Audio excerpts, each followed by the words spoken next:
Hi. On a previous video, I posted about getting laid off after 20 years of work. And on today's video, I'm going to talk about what to do before and after a layoff.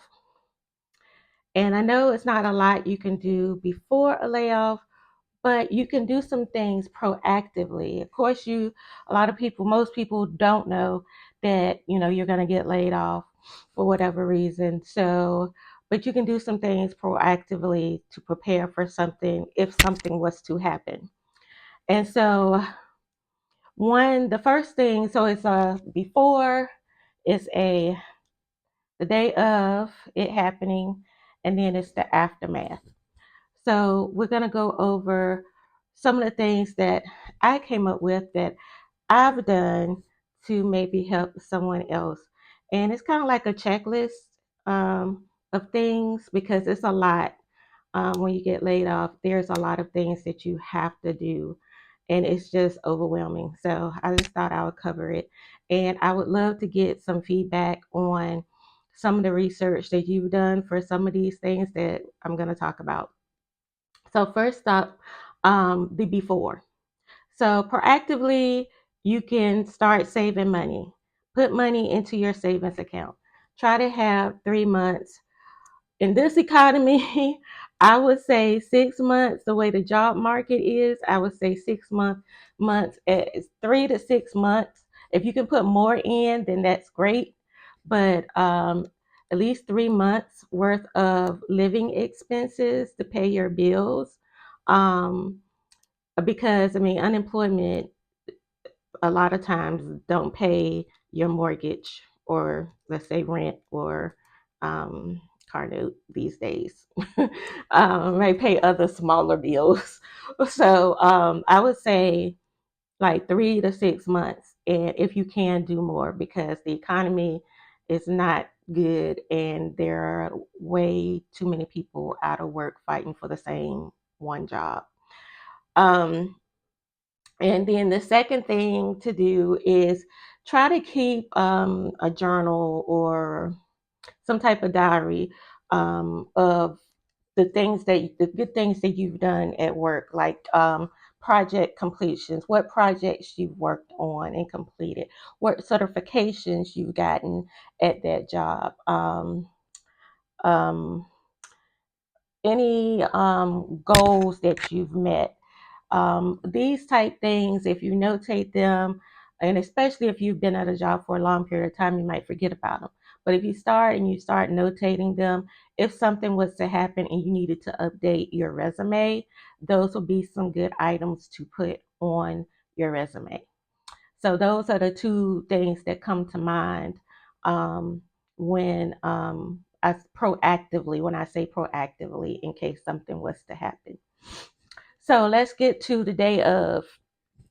So the day of, I would say, of course, whatever your company requirements are, as far as turning in, whatever equipment or whatever you have to do to end things there. And then I will also say, if you can, say goodbye to your coworkers that you've built a relationship with.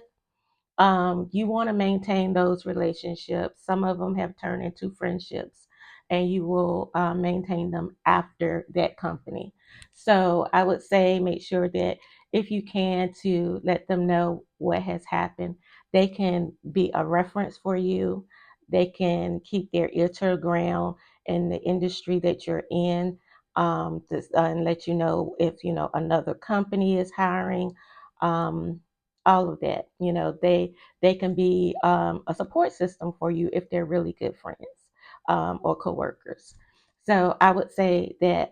And then after you do that, I would say, notify your family and take the rest of the day for self care, because you're going to go through a range of emotions from despair, depression, feeling freedom, um, rage, anger. You're going to go through all the things. So I would actually say take the week to, go through all those, to talk to family, friends, and, level set, and just kind of work through all of those emotions, and then, hit the ground running the next week. But will say the very next day, there are a couple things you can squeeze in between your self-care that is probably important. And that is, one, look at your savings account to see how much money you have. and and two, file unemployment. And filing unemployment in some cases may take a while, especially if you have money that's still coming out from the company. It's going to be a while before they approve it. Anyway, they have to go through the approval process. So it'll be good to go ahead and file the unemployment online. I think probably most places you can do it online. You don't have to go in. I don't know. I only can speak for my state. Um, those are the two things for the next day, and then back to self care for the rest of the week. So after you finish self care, so the next week you're going to hit the ground running. And when you hit the ground running, I would say update your resume. And so if you've been working for years and years, like I had been working, I didn't have not an idea of what a resume should be looking like in 2025, because it was 2 months ago. So I had to go Google and ask Google to show me, formats. I had to go to Chat GPT to ask Chat to show me some formats. I think another one would be like Copilot. They're resume writers. So, and then some of the search engines also will give you options to write your resume for you. So update your resume and then post your resume to job sites. Now, posting your resume to job sites, that's going to be challenging because really, I have not found any good job websites, to be honest. Of course, you have LinkedIn, you have Indeed.com, Monster.com, Career Builder.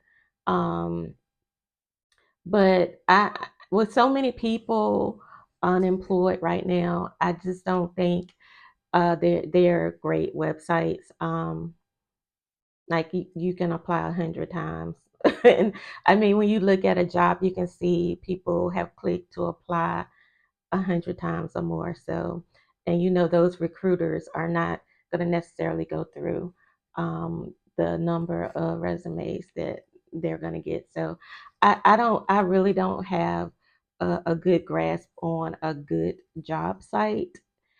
It'll be helpful if someone can comment on what they found when applying for jobs. That would be helpful to me and to others.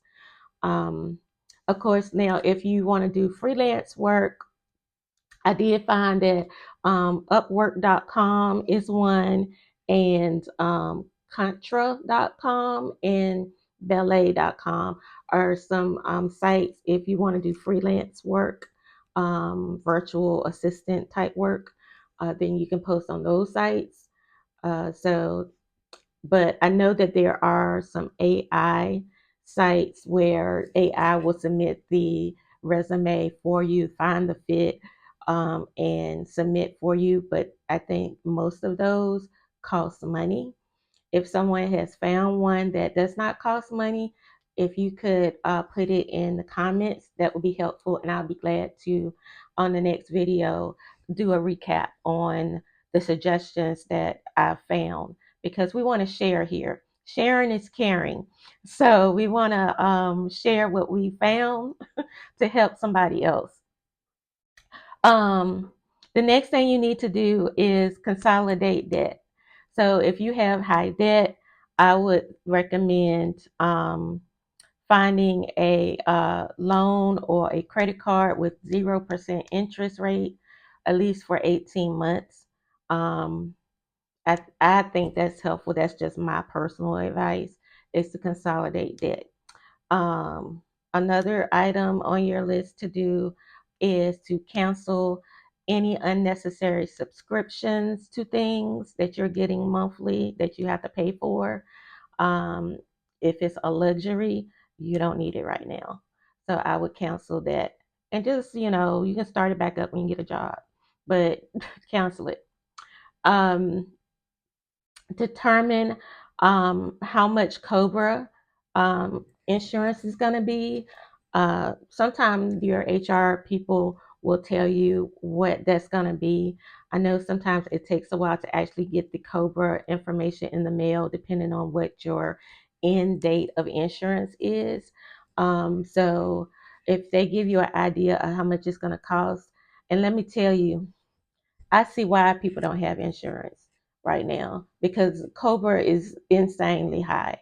And I would go ahead and start on that next week, um, calling around trying to find what the rates are at other insurances. I did call the Affordable Care Act. It was just as high as Cobra, the ACA. So, yeah. So if anybody has found um, a good insurance, put it in the comments and I'll share it. Um, that's affordable. Another item on the to-do list is to call. Well, you might not need to call. You probably can look it up. If you have a HSA account, health savings account, or FSA account, flexible spending account, see how much money you have in those, because they can be quite helpful. I know my HSA account, I was contributing money to it as well as the company. And so I was able to use it. I actually am still using it for some of my prescriptions. So that was quite helpful. So that can help you determine, how long you have help for certain medical expenses. Um, Also, call your 401k. If you contribute to 401k, call your 401k company and ask the 401k company, how long can you keep your money in that particular company before transferring it to another. And in some instances, what you can do it without penalty, and you can just keep it with that particular company your company uses for the 401k. So that would be helpful if you don't need to move it right away. Let's see. Only other thing. Oh, so you have dental insurance. Um, Some dental insurances, if you have a dental office, I found like my dental office, I was able to call and tell them my situation. And it's so many people apparently unemployed that they were able to recommend insurances that a lot of people use for dental that don't have employment. So that's another one, is to call your current dental place, your vision place. Probably could recommend, if you don't have insurance, if you don't have Cobra and you can't find, one that is cost effective for you, then your doctor's office, your dental office, I'm sorry, or vision office may be able to recommend some. I know VSP is one that's probably pretty decent. I think that one is pretty good for vision. Just something I'm sharing if anyone is interested, and needs some ideas. VSP Vision insurance, prescription insurance. Um, I used GoodRx even when I had prescription coverage with my insurance plan. I used that on top of my insurance plan because my prescriptions were so expensive. And the coupons, the GoodRx really help. So if you don't have any insurance, I would recommend looking at GoodRx and pulling up the medicine that you use in whatever pharmacy you go to and see how much it'll cost, because that could really be helpful. Um, Another one I heard about was Mark Cuban from Shark Tank. He has a prescription online company. Um, it's trying to think. I think I had it written down. Um, um, it's Cost Plus Drug Company, and you can go online and check that out. But GoodRx is pretty good too. And then I would recommend trying to go to your doctor's appointments, all the major ones that you need to go to, just in case you're not able to find insurance in a timely manner. Try to scoot in all of those important doctor's visits that may be coming up, and then that way you'll have those covered. Also, what I did, I actually got my doctors to write my prescriptions 90 days out. So to buy me some time to find insurance. So that's an idea too. Um, and then, besides, applying for jobs, go back to that self care. You have to keep going back to the self care. And thanks for watching.